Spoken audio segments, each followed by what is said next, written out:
sum it up, fear can be a misleading emotion. What appears frightening on the surface isn't always so when you draw closer. We're often scared of the things we're conditioned to be. People behind masks, dark, unknown places. Be careful, only the container and myself should be in the frame. On the face of it, the assignment wasn't all that complicated. Put together 1,500 words about the darknet.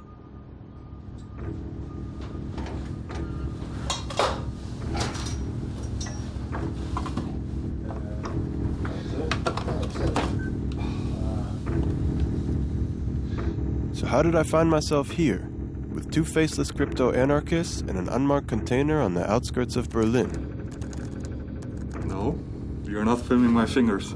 Never, ever. No? No. Okay.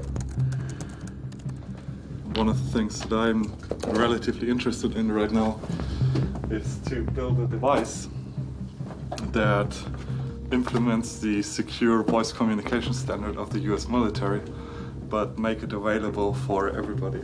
So it would allow you to plug in a little device, encrypt your voice over normal telephone lines.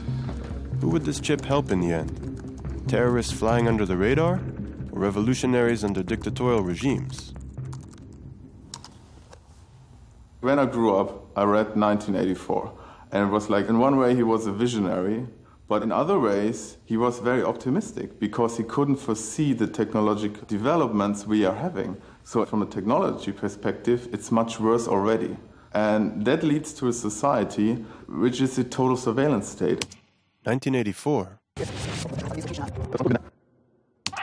I was born in 1984. Yup, that's me right there. It was the year that Orwell had envisioned as the beginning of the end of our privacy. Now we can see you. A world in which Big Brother was constantly watching. But no one paid that too much mind. After all, it was the same year happy families were bringing the first Macintosh computer into their homes. Hello, I am Macintosh.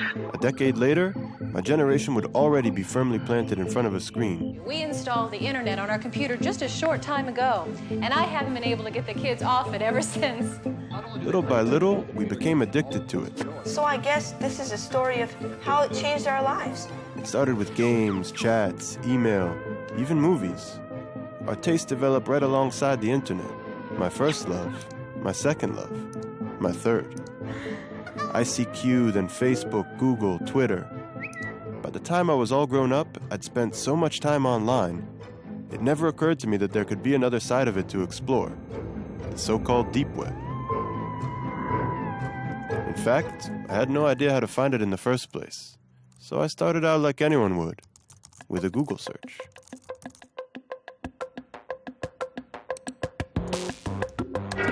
What lurks beneath the surface of the internet? The deep web. What is it exactly? Well, it's kind of a vague term because it's comprised of anything that's just not indexed by search engines. All right, unindexed.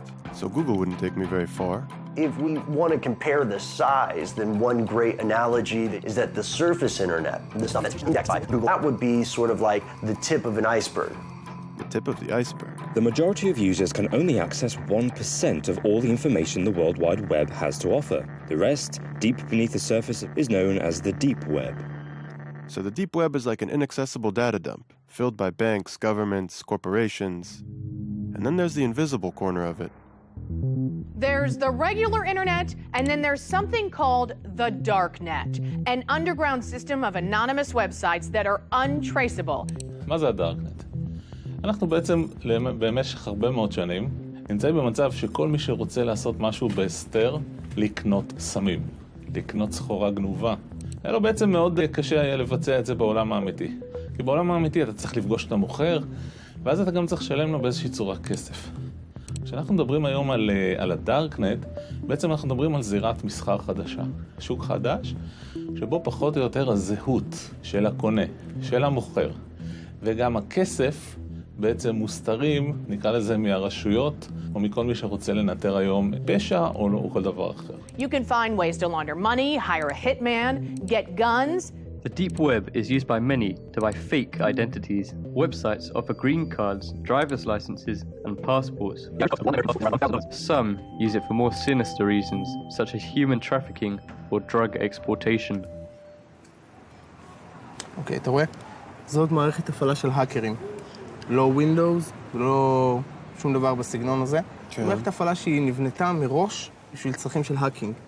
Tel Aviv is a hub for cybersecurity types, so it wasn't hard to find Denor Cohen, a white hat hacker who dabbled in the gray zones of the internet for the good guys.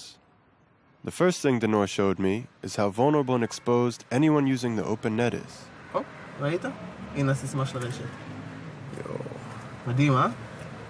עכשיו תחשוב שכל הסודות שלך, כל הסיסמאות בנק, הג'ימייל שלך, הפייסבוק שלך, השיחות הפרטיות שלך, הכל נחשף עם הקשת מילה קטנה ואנטר. Circling the block, Denor could enter into practically anyone's computer within a 100-meter range.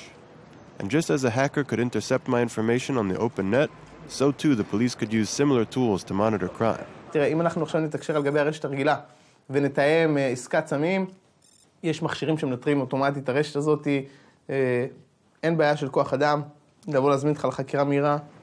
בדארקנט אין שום דבר שיכול לעצור בן אדם, עם מספיק זמן מלעשות כמעט הכל. אני רוצה שזה יהיה מאוד ברור מה זה דארקנט. אתה בעצם מתקין לעצמך סוג של תוכנה שמסתירה בעצם את הפעילות שלך. Well, you're going to need some software. One of the most popular is called Tor. Tor. Which originally stood for the Onion Router. The Onion Router. Onion Router. It was made by the U.S. Navy. How does Tor do it? Well, it takes your data and it bounces it around the world over several different data nodes. That way, no person or agency can figure out where the data came from or where the data is going. If you want to keep yourself invisible online, there is absolutely nothing better than Tor. It seemed unbelievable. Under cover of complete anonymity, sitting in the living room between episodes of your favorite show on Netflix, anyone could be pulling off the perfect crime, with no one the wiser. It took seconds to download and Tor was on my desktop. The door to the darknet was wide open. Goodness, this is quite extraordinary. It's such a large rabbit hole. I'll just take a look inside. The question was, where to?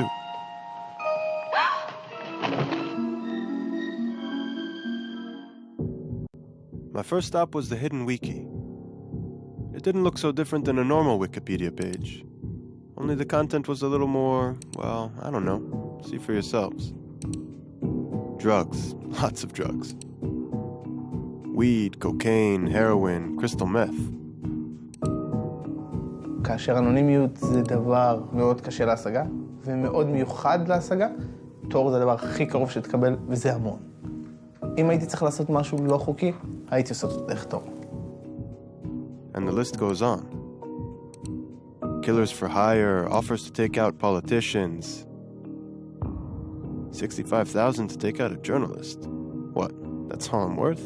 הסכרים נפרצים. אין שום דבר שעוצר אותך. אין חוק, אין סדר, אין משפט, אין כלום. לכן אני רואה בתור דבר מאוד מסוכן. מאוד מסוכן. Drugs and guns were just the shallow end of the darknet pool, though. There were plenty of groups and community forums to satisfy humanity's darker desires. Neo-Nazis, obviously they'd carved out their own niche.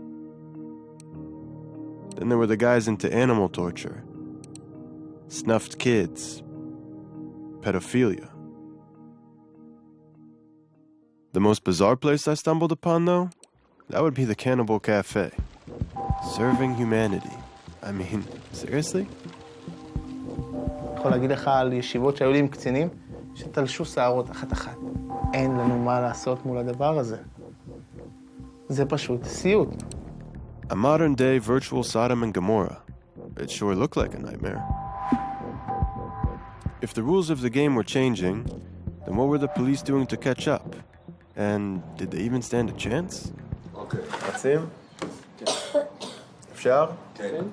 מעניין אותי לדעת איך, אם בכלל, הדארקנט שינה את מפת הפשע, מפת הפשיעה. הפשע שינה את פניו. היום אתה רואה יותר ויותר שהפשע עובר מהעולם הפיזי לעולם המקוון. ולמה? ולו בגלל הסיבה הפשוטה שבעולם מקוון אנשים נוטים לחשוב שהם יכולים להיות יותר אנונימיים ולעשות עבירות בלי להתאפס. תיכנס לתוך הדארקנט, אני מניח שנכנסת, אתה רואה לצורך העניין בן אדם רוצה לרכוש X, Y או Z, לרוב הדברים שהוא רוצה לרכוש זה דברים שאסור לו להחזיק ואסור למוכר למכור, אם זה סמים, אם זה נשק, אם זה תועבה של קטינים, אם זה לקנות שירות, החל מהדבקה של מחשב, רנט ההאקר, וחלה ברצח. The list of cyber threats went on and on, but I kept wondering, is hiding your identity online a crime in and of itself? העניין הזה של אנונימיות. האם אתם רואים בזה דבר רע, דבר חיובי, או אתם אדישים לזה? תראה, התפקיד שלנו זה לאכוף את החוק. מי שקובע את הנורמות החברתיות במדינת ישראל זה המחוקק. אני לא חושב שזה המקום שלי להביע דעה אם אדם צריך להיות אנונימי או לא. אני כן יכול לומר שהאנונימיות היא לכאורה נותנת לאדם לחשוב שאם הוא יעשה עבירה הוא לא יתפס, וזה טעות, זה לא נכון. So was assuming that we could hide anything at all online just wishful thinking then? Could the police really find anyone and everyone hiding in the darknet? It took a considerable amount of digging and awkward questions before I found someone from the digital underworld who was willing to meet in person. Where could we meet in real life, though? Maybe I'd seen too many movies, but somehow an abandoned warehouse seemed appropriate. אני מאוד נורמטיבית, נכון? ואני מאוד כבר מבוגרת, וכבר יכולה להיות בגיל של סבתא, נכון? עכשיו, זה שזה אפל וכל מה שאומרים, פורנוגרפיה וסמים, בסך הכל זאת מדיה, זאת אומרת, זה שוק כמו כל שוק, שוק שחור אמנם, אבל זה בסך הכל אמצעי. זאת אומרת, אני רואה שזה דבר חיובי מאוד, אם אתה נאמן לעקרונות שלך. אותי לא תמצא משוטטת לא בפורנוגרפיה ולא לא בהימורים, כי הם לא מעניינים. אבל אולי ברוצחים שכירים, כן. מאוד כעסתי על זה שלא יכולתי לקנות איפה שרציתי, מוצר שרציתי. בדקתי באינטרנט, אמרו לי דפדפן תור מתאים. נכנסתי. אכן ראיתי, והעולם מרתק. זאת הפקעה שמכינים ממנה חשיש ביתי. יש הרבה שעושים את זה. קוקאין? קוקאין, זה גם. אז תשמע, הרופאים נותנים ריטלין, בשביל מה צריך קוקאין לא חוקי. על זה אתה כועס? אין מה לכעוס על זה. זו פלטפורמה. הם מציגים את מרכולתם.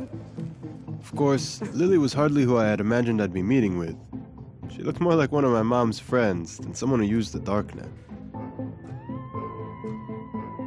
אבל באמת, זה לא מפחיד אותך? תראה, זה לא מפחיד, מפחיד שוב, מה שעושים עם זה. אפשר לעשות עם זה דברים רעים, זה נכון. אבל הדארקנט לכשעצמו לא מפחיד. I tend to be skeptical of people who tell me there's nothing to fear. Was the darknet really just a black market equivalent of eBay? Technology has always been two-sided. Depends how you use it. Take, for instance, the 3D printer.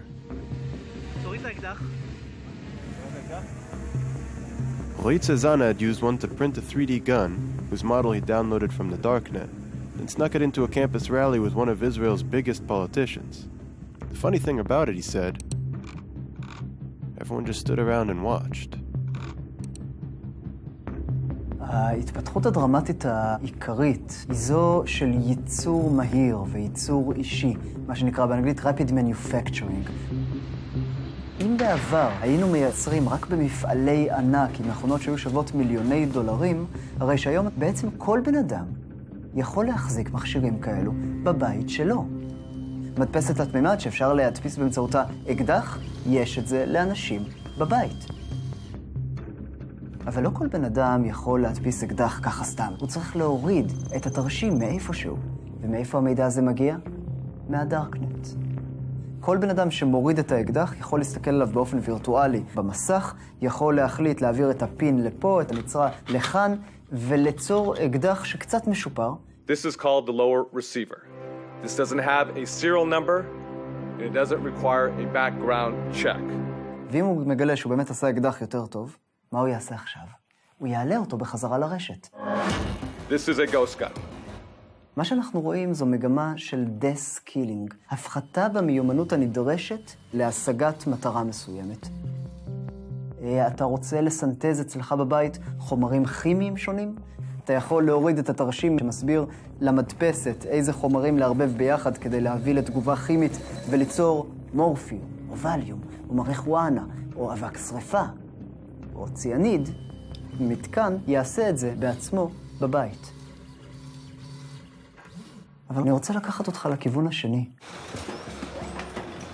חברות תרופות מוציאות תרופות בעלות אסטרונומית, וחולים לא יכולים להרשות אותם לעצמם.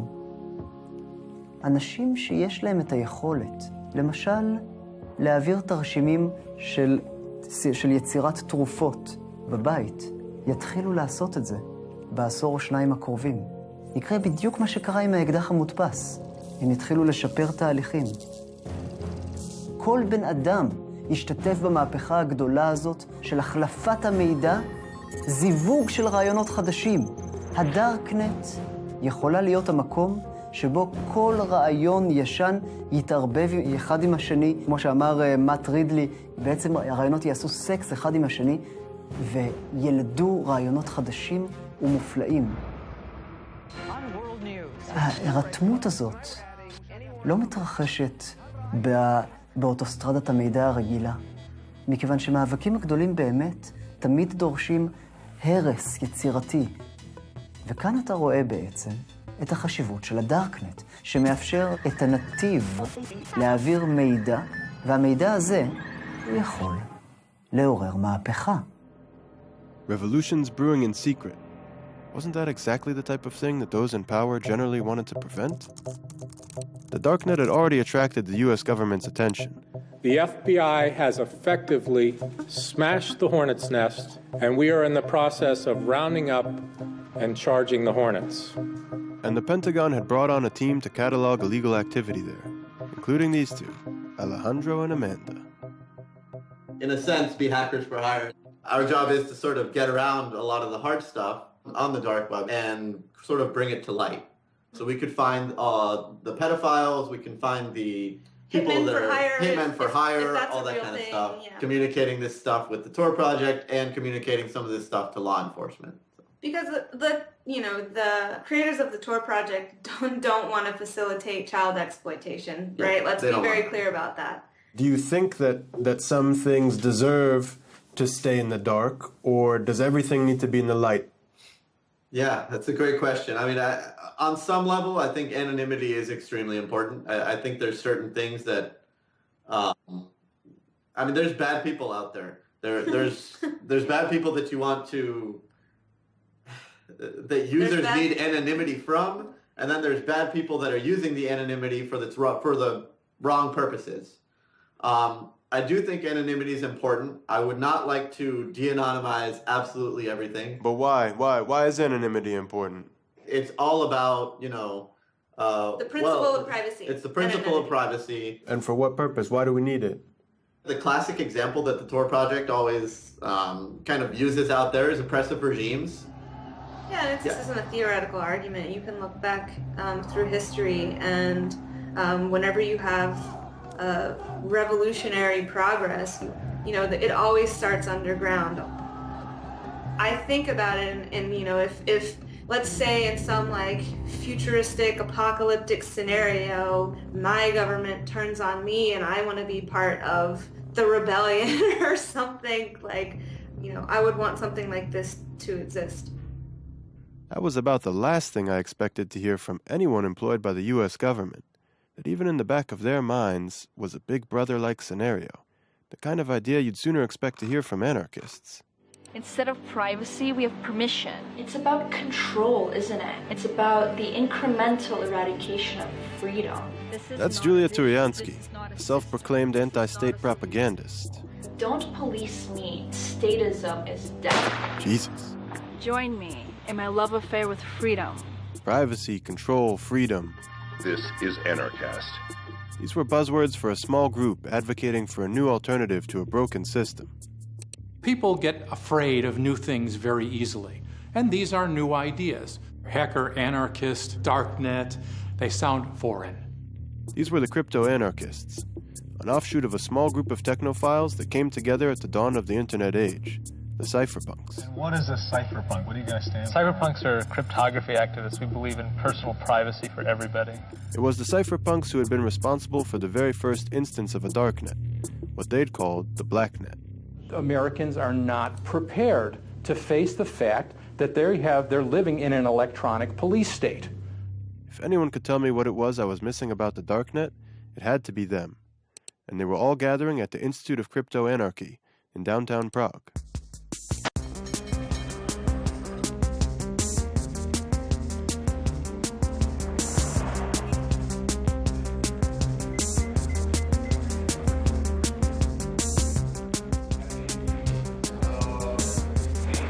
Police represents tools and ways how to protect our freedoms against authoritative tendencies in political and social institutions. I'm sorry, it's limited. Really, we cannot take pictures of the people. Yeah. Shoot against it. Yeah. Stepping into the Hackers Congress, I had felt entirely unsure about what I was about to enter. So unsure, in fact, that I had circled the block before actually going in.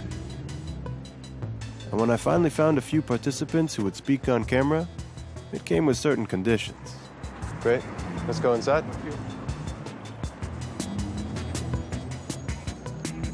So when you're all set, you can have a seat. Thanks. So what's with the mask? What's with the get? Well, I think it's very important that you keep your privacy today, and you have a lot of, facial recognition outside. We're living in a time and age where automatic computer algorithms are searching all media for faces. And I don't really want my face to be everywhere I am. If you want to meet me, if you want to see me, come and meet me in person. So I'm not the media guy. So how do you refer to yourself? How do you identify yourself? Well, in this context, call me smuggler. And what does your mom call you? Dad, I won't tell you. Ask my mom. The reason we want privacy, fundamentally, is it because it allows free human action according to our own will.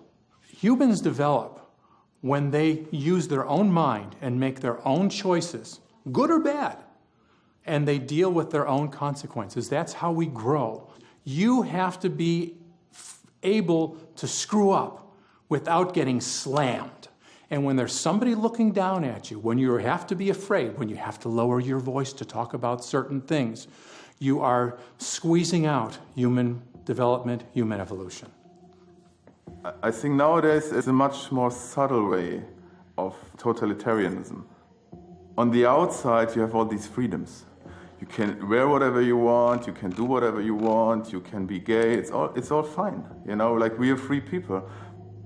Earlier, totalitarian systems, it was much clearer to people that you're not free. And now it's like you're this happy consumer who can, watch all the movies on Netflix, but as soon as you're really trying to push a little bit to change the system, you are being attacked. And all the other ones say, what's your problem? Just like me on Facebook. When we're sitting in front of the computer in our own homes, we're in the environment that we usually associate with privacy. But what we're actually doing is we're shouting things from the rooftops. Without protecting ourselves, we have just opened our private living space to the whole world. And that is why I say, be careful. What you're doing right there is something you wouldn't do if you would really understand what you're doing, because you're not doing it in any other way of your life. I've never been particularly privacy-minded. When I open an app on my phone, I'm not exactly thinking about where that data might end up. Facebook, Google, they're surveillance systems. Anytime you use a product that's free, somehow that company has to pay its employees. So that means you're not really the customer, you're not paying them, and that means you're the product.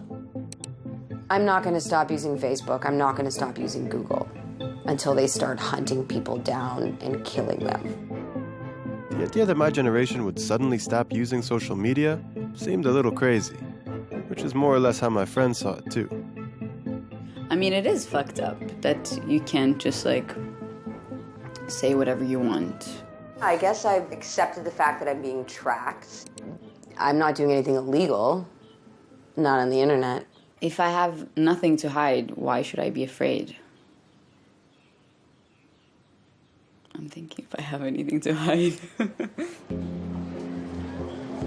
Your privacy is not violated in the moment that somebody takes your pictures and posts them online. Privacy is violated in the moment somebody is interested in your pictures and stores them. That is where the violation happens. Somebody grabbing your data and just storing it because he might want to use it. And it's this threat of a might that we are all subconsciously aware of. Everybody does something wrong. You know, maybe you cheat on your wife, or you were drunk at this party and you have this, ridiculous picture of you, and then they can use that information to either, enforce a law which they didn't enforce before, or they just, blackmail you in public. When you're in a state where you have no privacy, where you have no anonymity, you're always worried about somebody looking in, somebody who's going to either physically punish you or say bad things about you behind your back or shame you. Shame among humans is like the weapons of mass destruction. So what is it that we need to do to preserve our freedom? Start wearing masks? Throughout this 3D printed fashion show, I kept thinking about how paradoxical it is to believe we could only really be free in hiding, especially in the West, where we're so used to exposing everything. I had been in Cairo during the Arab Spring, at the same time that Shira Frankel was writing about the dramatic events there. Hey, Shira. Now she was writing for BuzzFeed about encryption technologies, like Tor. In the West, we have this idea that the dark web is dark and evil and all things nefarious, where in the rest of the world, it's not called the dark net and it's not thought of as this evil meeting ground. It's thought of as a place for them to exchange information in a free and safe way. I've met with LGBT activists in countries in Africa and in the Middle East who consider it one of their only remaining safe havens. And when I say to them that, in the US we call it the dark net, that's what our politicians call it, they laugh and they think that's an insane idea. And they go, but this is where we're safe. This is where we talk. This is where, I can be myself in a safe way. So there are large parts of the world where just being yourself online is enough to get you arrested. So for those people who know that they aren't safe online, that they aren't safe to just send emails or be part of Facebook groups, encrypted technologies could mean can be a lifesaver, actually. I could understand the need for the darknet while living under a dictatorial regime, but freedom is a fundamental part of democratic societies, isn't it? אנחנו נמצאים היום במפגש בין שתי צורות שלטון מתחרות. זו שבה האח הגדול הוא זה שמנהל את החיים לתושבי המדינה, ומהצד השני, שלטון ההמונים. השלטון מנסה להבטיח את ביטחון האזרחים ואת הביטחון שלו עצמו. כדי לעשות את זה, הוא חייב לעצור את האיום שטומנים לו הזאבים, הטרוריסטים, האנשים שרוצים להפוך את השלטון בכוח, ולפעמים גם האנשים שרוצים להפוך את השלטון לא בכוח. השאלה היא איך השלטון יכול לעצור את הטרוריסטים ואת הפושעים בלי לפגוע גם בחופש הדיבור. ולשאלה הזאת אין עדיין תשובה טובה. מה אתה עושה כשהחובה שלך היא להגן על המדינה, ואתה רואה שהאיום כל כך גדול? אתה נכנס להיסטריה, ואתה מתחיל לעקוב אחרי כל דבר וכל אחד. כי אם אפילו טרוריסט אחד עובר בין החורים שברשת שלך, אתה יודע שהאיום שהוא טומן הוא כל כך גדול, שאתה לא יכול להרשות לעצמך את זה. If one terrorist was enough to make us hysterical, 19 of them was enough to set the world on fire. Within months of 9/11, the U.S. Congress would pass the Patriot Act, and the NSA would begin the mass surveillance programs it had sought to enact for years. I take the threat of terrorism seriously, and I think we all do. It would be over a decade before Snowden revealed that the NSA hadn't just been tracking terrorists. They'd been following millions of innocent Americans as well. I think it's really disingenuous for the government to justify programs that have never been shown to keep us safe, but cost us liberties and freedoms that we don't need to give up. When I came back to the US and I spoke to people about the Snowden files, a lot of them sort of shrugged their shoulders and were like, well, what do you expect? Of course the government's doing this. Of course the government's monitoring us in these, X, Y, and Z ways. And so I thought that was interesting, that on the one hand, here were these files, this cache of documents that was going to reveal in an unprecedented way what the government was doing to spy on us. And at the same time, here were Americans shrugging their shoulders and being like, so what? They say they want the information because it's good for you. Well, there's a problem with that. Number one is that they just collect everything they can and get everything they can because they can, and because, to be honest, if you're in government, if you're doing that type of work, the odds are very high that you have sort of a control bias psychologically. They like control. They want to think everything, if something bad could happen if we don't control that. Well, something bad could always happen. So when you take that as a standard, there's no end. בתמסורות פנימיות של ה-NSA, אנחנו יכולים לראות שהשלטון וה-NSA כבר התחילו להעביר מסמכים פנימיים ביניהם, שמלמדים את הסוכנים שלהם מה הפגיעויות, לא של טרוריסטים, של מטיפים מוסלמיים.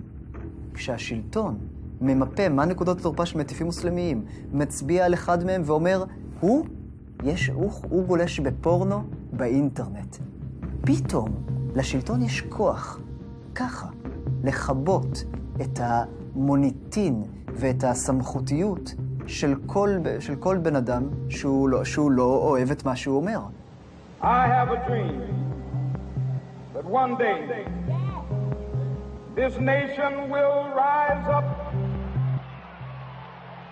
אולי אני רק אומר שיכול להיות שגם המטיפים החשובים ביותר, גם מרטין לותר קינג, שאגב בגד באשתו על ימין ועל שמאל ועישן באופן סדרתי, דבר שהוא הסתיר מהציבור עד כמה שהוא היה יכול. אם הוא היה חי היום, והוא היה מתחיל את אותה מהפכה של לתת זכויות לשחורים באמריקה, השלטון היה יכול לכבות אותו בכזאת קלות. ואם אפשר לעשות את זה לכל אחד, לאן זה לוקח את המדינה?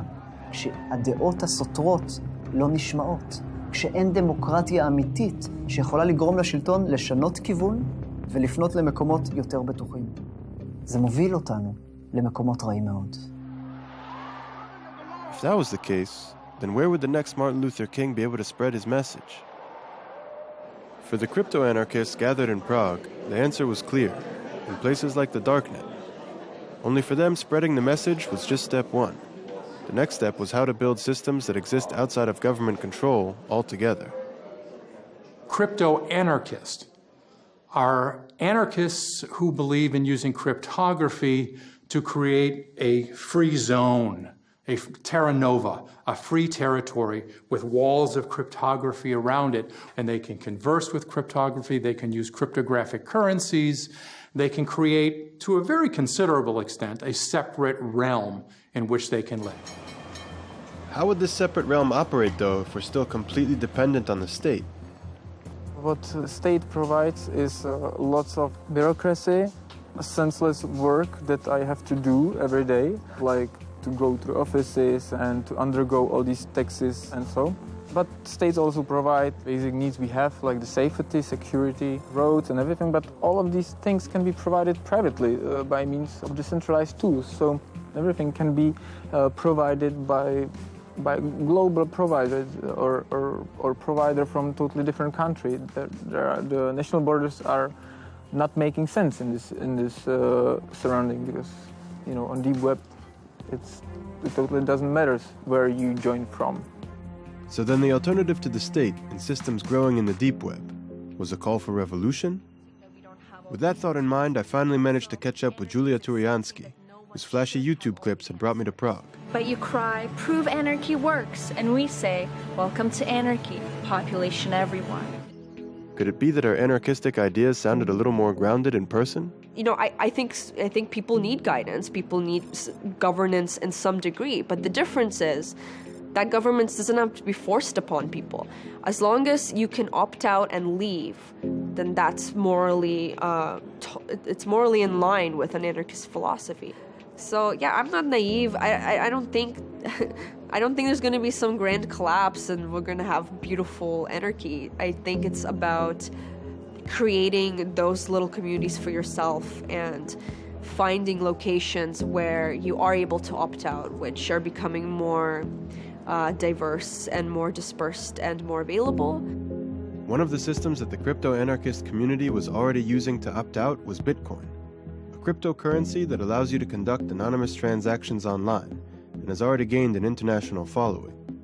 Once you've got virtual currency, it's not too far of a leap to start creating virtual states. Yesterday there was a lecture about BitNation, which is a project that shows that the blockchain technology can be used for services that are usually provided only by governments and states. BitNation is creating a new world where thousands or millions of nations actually compete for customers by offering better services. It's a world where everyone can choose.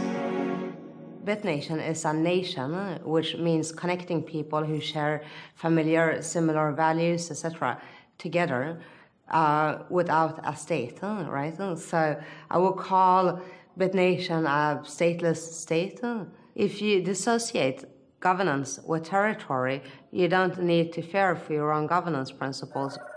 Alongside the stateless state would come online crypto markets for everyday goods.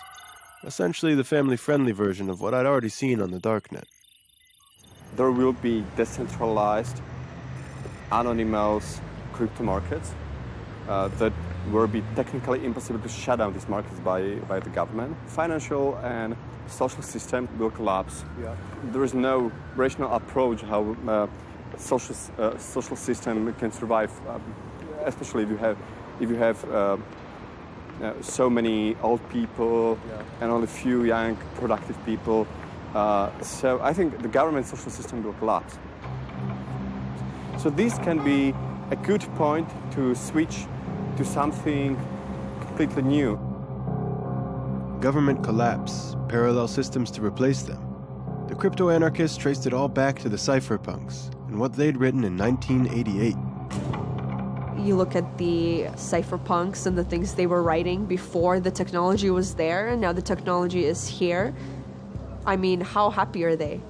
Like, they were right. Reading their writings felt like reading some sort of sci-fi prophecy. Privacy is necessary for an open society in the electronic age. Everything that they said would happen almost 30 years ago was actually happening in the here and now. Bitcoin, building anonymous systems with electronic money.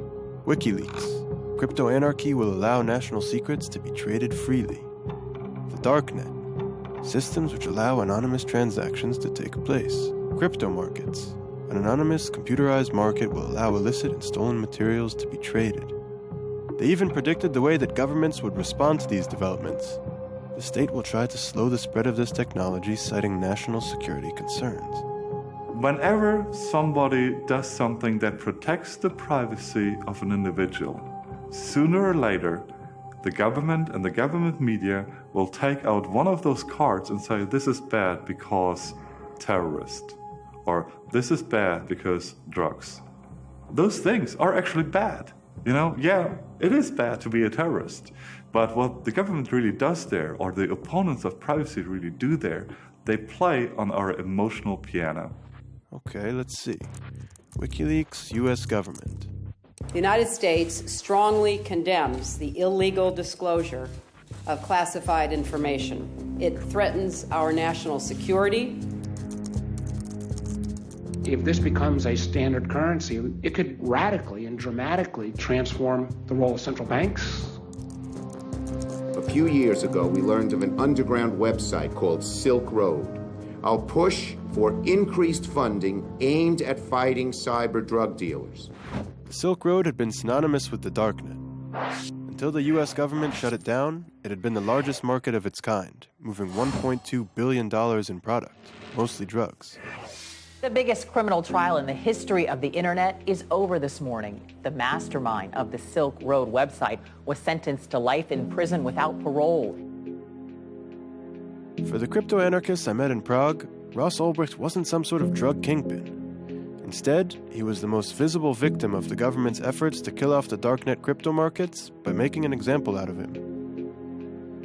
If you look at the history of cypherpunk crypto anarchy, that's actually one of the first real-world examples of a counter-economy in operation, and it was hugely successful. You had a darknet market, you had some form of anonymization, you had some form of digital anonymous currency, and it became very big very quickly. And that's basically where the explosive power of something like Silk Road lies, and I think that's why the state realized it is actually threatening. Silk Road was threatening the status quo. It was threatening the power of the state. Now imagine that would exist not just for drugs, but it would exist for food. It would exist for energy. If every good on the planet is reasonably priced, available on the black market, the state loses most of his income, most of his ability to regulate, most of his ability to actually favor certain companies, and then what would happen? It will lose its power. I want governments to be away, if that's my option. If I had the red button that says all governments, all states, all involuntary organizations disappear right now, I would hit the button right now. No states, no central governments or banks. What would happen if we pushed the red button? Absolute chaos? Or a new beginning? I left Prague feeling like I was coming back from the future. Only a rude awakening was waiting for me in the present.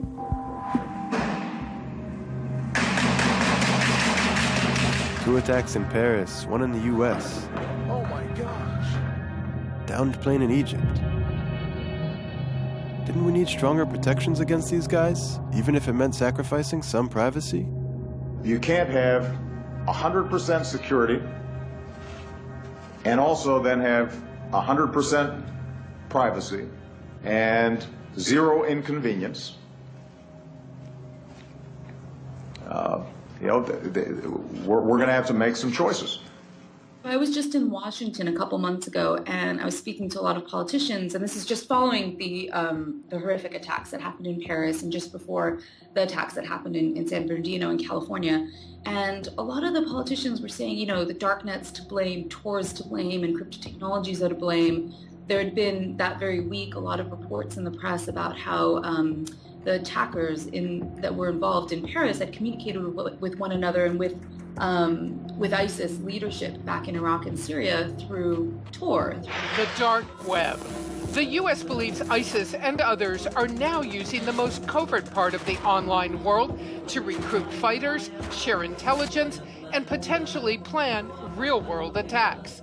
And in the weeks that emerged, it turned out that not only had they not used encrypted technology, they'd been sending SMS messages to one another. I think that for politicians, oftentimes blaming things on the dark web is a really easy way to sort of wash their hands of an intelligence failure. Why say we missed an SMS call? SMS text message. Why say we missed a phone call when you can say, oh, no, this was on the dark web. We couldn't possibly have found this scary thing that was happening. It's a carte blanche to say we didn't miss anything. It's easy to scapegoat the darknet, to say that if it weren't there, our lives would be safer, more secure. But the darknet has always existed, in one form or another. תראה, אני אספר לך איך פגשתי את הדארקנט הראשון שלי. הייתי בן 4, וההורים שלי כל פעם שהם לא רצו שאני אבין משהו, הם עברו לדארקנט, ביידיש. היידיש היה הדארקנט שלהם. ובגיל 4 אני חי במקביל בשתי רשתות. ברשת הפתוחה, בעברית, וברשת היידיש, שאני קולט את הרגשות, קולט את המבטים, קולט את הרוגז או את מה שזה לא יהיה, אבל עבורי זה מוצפן. So then the darknet isn't just a place. It's the representation of a basic need we all have. Get ready to amazing revolutions in what is to be human. For Yanki Margalit, an evangelist for the movement to integrate humans and technology, we are going to program mankind. Our very way of thinking needed a reset. הדארקנט עבורי הוא מקום מאוד מאוד מעניין. מי שמתחזק את הדארקנט, מי שבונה את הדארקנט, האידיאליסטים שמחזיקים את הדארקנט, הם אנשים שהם מאמינים מאוד מאוד בכל ליבם בזכות לפרטיות, באפשרות לפרטיות. אני רק יודע שהמאבק שלנו היום לפרטיות הישנה הוא פתטי. הוא פתטי, כי מזמן הפסדנו אותו, צריך להגדיר את זה מחדש לגמרי. כשאתה מסתכל על השנים האחרונות, ואתה מסתכל טיפה גם לתוך העתיד, אתה רואה שהמין האנושי כולו משתנה. הוא עובר היום איזשהו סוג של שינוי מאוד מאוד מואץ. אנחנו מחברים את הטכנולוגיה לביולוגיה, את הביולוגיה לאלקטרוניקה, ויוצרים לדעתי מין אנושי חדש. מין שהוא משוכלל יותר, מחובר יותר. אנחנו גם לוקחים את האנשים כאינדיבידואלים ומחברים אותם למשהו גדול יותר. עבורי זה מזכיר מאוד את ההתחברות של התאים שיצרו את הבן אדם. הרי תחשוב על התאים שבונים אותך. טריליונים של תאים שבונים אותך, התאים האלה איבדו את הפרטיות שלהם, התאים האלה איבדו את האינדיבידואליות שלהם, אבל נוצר בן אדם בסופו של דבר. בתחושה שלי היום, אנחנו מרכיבים את המין האנושי כולו כתאים למשהו גדול יותר. וכשאתה בונה משהו גדול יותר, ושנבנה משהו גדול יותר, נושא הפרטיות הוא נושא מאוד מאוד מעניין. כי אתה יודע מי הם התאים הכי פרטיים, עם הכי הרבה פרטיות בגוף האדם. התאים הסרטניים. Is that it then? Privacy isn't just dead, it's cancerous? Maybe. With so many crazies running around, world order seems too fragile to entrust to the vision of the cypherpunks and crypto-anarchists, especially those unwilling to show their faces. No. I was ready to end my piece there, but then Smuggler came back out of the shadows. In a private IRC chat, he took a fairly big leap for a privacy extremist. He told me I should come for a visit.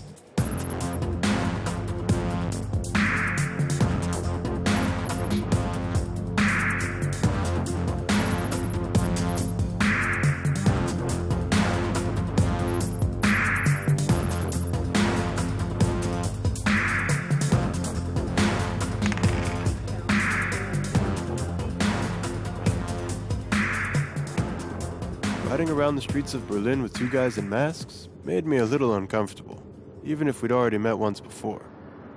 What must have been going through the taxi driver's head? Think about it, like psychologically, why you were nervous. And I mean, look at you, okay? But fear can be a misleading emotion. What was I supposed to be afraid of, really? The cancerous cells? Or giving up our privacy and individuality to become one big organism? You can't make all people work the same ways. And we see that in nature as well. Farming, for example. You know, if you're using all the same methods, all the same crop, all the time, sooner or later, your farming operation will break down because reality depends on diversity to become stable. Cut off camera here. Yeah.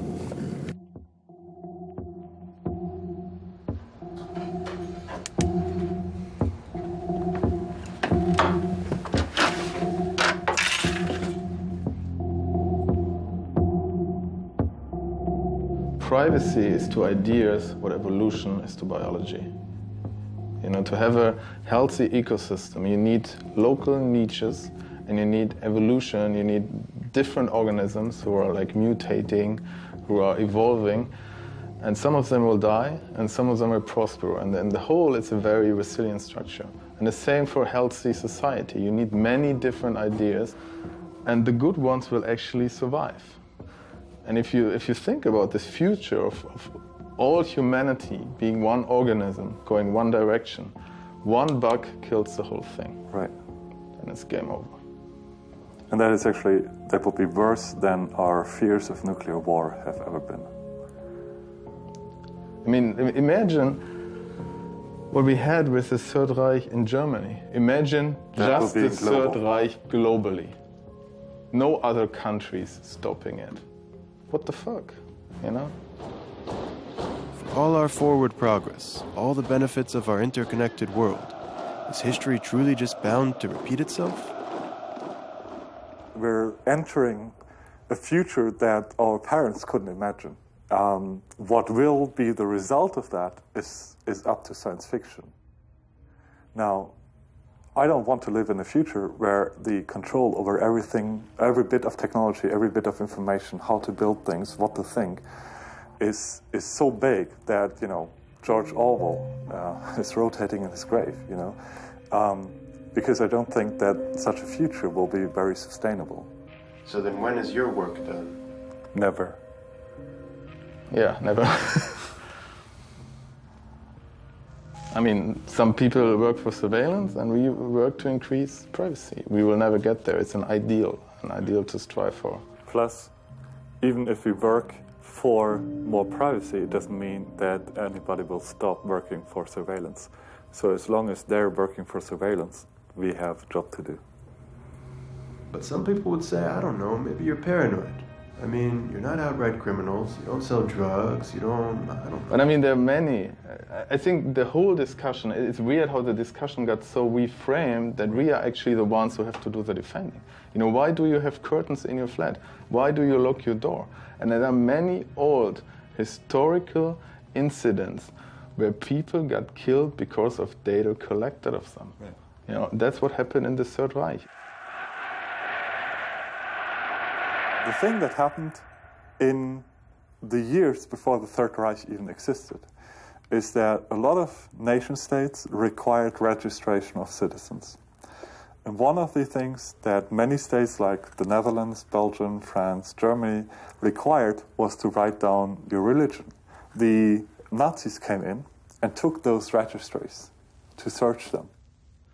So when Germany invaded other countries, they would just have to go look there, up the register, look and for then the kill registers them, and right. kill the people with the wrong religion. Right. They didn't know that might be a problem in 10 years. Most of them never believed it. One should realize that you cannot actually know what the future brings. You cannot even make up the shit that's happening on the world today, let alone in 5 years. Leaving the container, I turned my phone back on and found my way to the train via Google Maps. I pulled up Gmail to send off the article to my editor and wondered how I could sum it all up. Where did the rabbit hole lead me to? The darknet wasn't the great evil I'd been led to believe. If anything, it seemed it might be the only place left for us to escape the increasingly watchful eyes of Big Brother. A place where we could shed our old identities and begin to create new ones, even new worlds. A place where we could know real freedom. Only here I kept returning to Smuggler's words as I left the container, that most people don't want real freedom at all. They just want enough freedom to be comfortable.